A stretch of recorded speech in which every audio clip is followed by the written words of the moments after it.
Jai Shri Ram. I'll tell you a story from the life of Narsi Mehta. Narsi Mehta, a 15th century Gujarati saint, he was born in 1409. He is known as the Adikavi of the Gujarati language, who sang that bhajan, वैष्णव जन तो तेने कहिए जे पीड़ पराई जाने रे पर दुखे उपकार करे तो ये मन अभिमान न आने रे. So that bhajan is so fantastic. We will sing that later. Now, Narsi Mehta's life, there have been so many incidents. Mahipati is a person who wrote a book called Bhakta Vijayam in Marathi and translated into English by Godbole and Justin Abbott. So I managed to get a copy of that. It's a wonderful collection of stories from the lives of so many sants or saints. Anyway, so once upon a time, there was a merchant by name Keshav Bhatt who came to Junagadh. Now, Junagadh is the place where Narsi Mehta was living. So this man Keshav Bhatt, he was going to Dwarka and he was carrying some money because he's a businessman. So in those days they had the hundi system.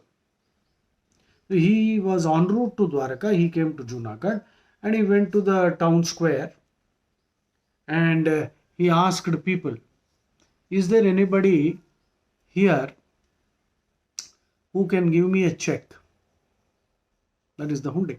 You know, that system is like the Hawala system right now, right? So hundi system actually gave birth to what is called the check system, which we have today in banks. So Keshav Bhatt went to the town square and many people were there. But some people, mischievous characters, were always there. So they saw this man and they thought they will pull a prank on him. So before anybody else could talk, the mischievous people, you know, these riffraffs, they are always more active. So they told Keshav Bhatt, hey, yes, there is one person known as Narsi Mehta. He is a very, very great Seth or Shet. That's what they say, Shet. So, bada Seth hai, and he will definitely write a check. And he is a very rich man. Actually, Narsi Mehta was a poor man. So anyway, so this man Keshav Bhatt, when he heard praises of Narsi Mehta, he went straight to Narsi Mehta's house. And he went there and sat there on the veranda, and after some time Narsi Mehta noticed. He asked him, come inside please. He spread a mat for him to sit down and all that. So after some time Narsi Mehta inquired, yes sir, what can I do for you? So this man told him that this is the thing.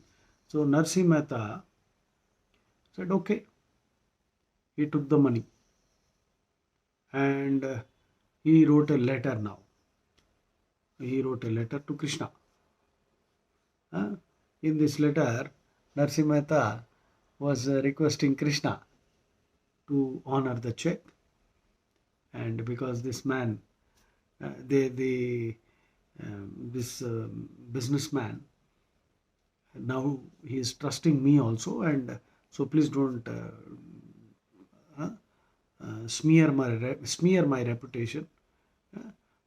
So he is writing a letter to Krishna and saying all these things. Oh Lord, please honor this check. He took the money, he wrote a check, and he wrote a check in the name of Savalasa. Savalasa, Savalasa, that's how you can spell it in English. Now I don't know what that means. Maybe a Gujarati person will be able to explain what is the meaning of the word Savalasa. So Narsi Mehta wrote a check in the name of Savalasa, and he kept the check and the letter together. The letter is not to be read by this man, okay? It is to be delivered to Krishna. Savalasa.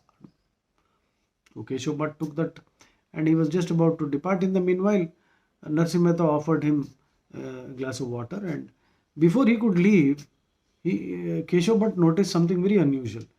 Immediately Narsi Mehta called some sadhus and Vaishnava sants and some poor people also.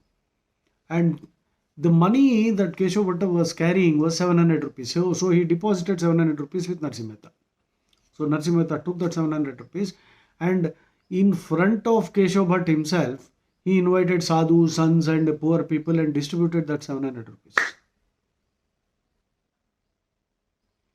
So this man Keshav Bhatt was alarmed. I have never seen a merchant like this who was distributing so much money. 700 rupees in those days is a lot of money. Several lakhs today. Huh? So big money.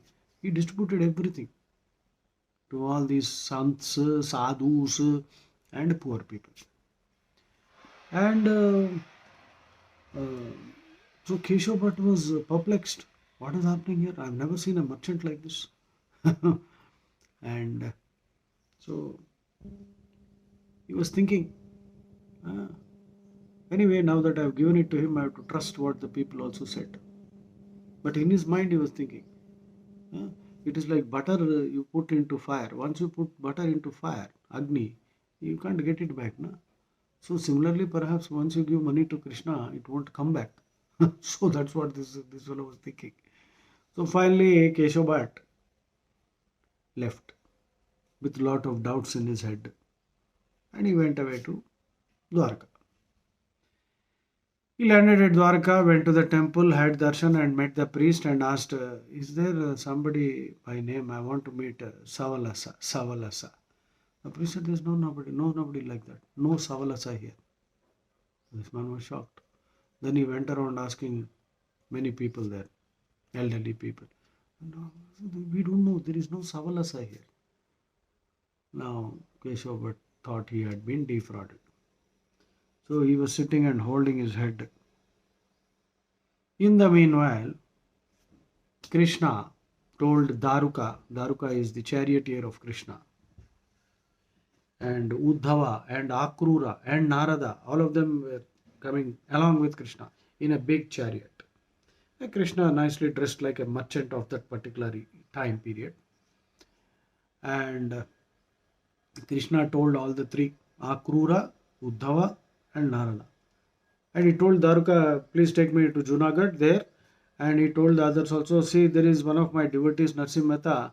This chap has given a check and poor fellow is already in debt. He has entered into many businesses and is losing. So if I don't help him, his reputation will get damaged. We have to do something about it. So they were all wondering, and I believe Narada said, oh Lord, we are so blessed that you are taking us along with you to perform some of your leelas. So we are very happy. So they all mounted the chariot. It's a huge chariot, So then Krishna came upon the scene and he asked this chap who was holding his head, "Ha bhai, kya kar rahe ho? What's happening?" He looked up. Very impressive chariot, big one, and all well-dressed gentlemen. And this man is dark and handsome and tall, and wearing a wonderful crown, and silk, yellow-colored silk, and well ornamented. He had bracelets and rings, and oh my God, a rich man, rich businessman, and very dark and handsome, and with a bewitching smile. So Krishna asked, what's the problem? So that man said, sir, this is what has happened. I am coming all the way from Junagadh and I have deposited my money there, 700 rupees, with a person called Narsi Mehta. And he told me that the hundi he gave me will be honored by a man called Savalasa here. But people are telling me that they don't know any Savalasa, there is no Savalasa here. So Krishna laughed loudly. That is how these people are. I am Savalasa. I am called Savalasa. So this man was so happy. Finally he found Savalasa. So Krishna said, okay, how much? And 700 rupees. And he gave the letter. So Krishna took that letter and he read that letter. And Krishna gave a gentle smile. And Krishna said, okay, I'll give you that money. So he took out money and gave it in a small bag. Before that man started counting, he looked at Krishna and all his attendants and assistants and Daruka. He could not make out who's who because all of them are dressed like normal people of that particular time period. So he said, sir, Your boss who is in Junagadh looks like a very poor man, and you look like a very rich man. How can a poor man's servant be such a rich man? So Krishna again laughed. He said, you don't understand these things. He is a Vaishnava Bhakta, and because he is a Bhakta, though he is rich, he looks like that. Hmm? And so don't worry. This Keshav Bhatt even said many other analogies. He said, "Uh, I have never heard of a poor man having an assistant who is so rich, uh, uh, like a beggar having Mukesh Ambani as his assistant or something like that. Very strange, isn't it? Can a monkey be stronger than Hanuman or Sri Rama? Can any Siddhi be greater than Lakshmi Devi? Can any small stream of river be greater than Ganga, or Ganga be an assistant of? So Krishna laughed, had a good laugh, and he said, "It's all right. They are like that because Vaishnava Bhaktas are like that. But he is a very rich man." So Keshav Bhatt said, "Fine, I don't know what is happening there. That man distributed 700. Now his servant is like this." Okay. So, and he started counting. And when he started counting, people were also there. Everyone was curious, there's a big mob around him. And everyone was wondering, अच्छा ये सवलसा है, अरे हमको मालूम नहीं था. They all said, wow, Savalasa is a very, looks like a rich man and great man. So everyone had a darshan of Savalasa. And Keshav Bhatt started counting. So everyone was busy looking at the sparkling coins, gold coins and all that. So Keshav Bhatt started counting, and he realized the number he is not able to count. It is so much. I mean, the coins and all other stuff is there. I mean, different types of coins and some diamonds, and he realized that it is priceless. He thought it is 700, it is running into 7 billions or something like God knows what, illimitable. So he looked up to see, and Savalasa had gone. By that time, he's a busy man. So they all said, "कहाँ चले गया Savalasa?" Savalasa चले गए. So immediately Keshav Bhatt, he took whatever he needed, whatever money his was, and remaining he distributed to all the Vaishnava sons. He called all the people, Sablo, everyone. He is also a good man. So after his business transaction was over, he went all the way back to Junagadh, and he met Narsi Mehta, and he told him, "Hare, your assistant is very impressive character, very charismatic character, and he gave me so much money, I could not even count." So Narsi Mehta then wept tears of joy. He said, "You are such a fortunate man. Yeah, you have seen Savalasa. You have had darshan of Krishna. Huh? While I'm still doing bhajan. You're so fortunate. I don't know how much punyam, merit you have accumulated." But in English, they have only one word, merit, righteous action. Punyam. How much punyam you must have accumulated over so many births to have had a darshan of Sri Krishna. Huh? So that is how Krishna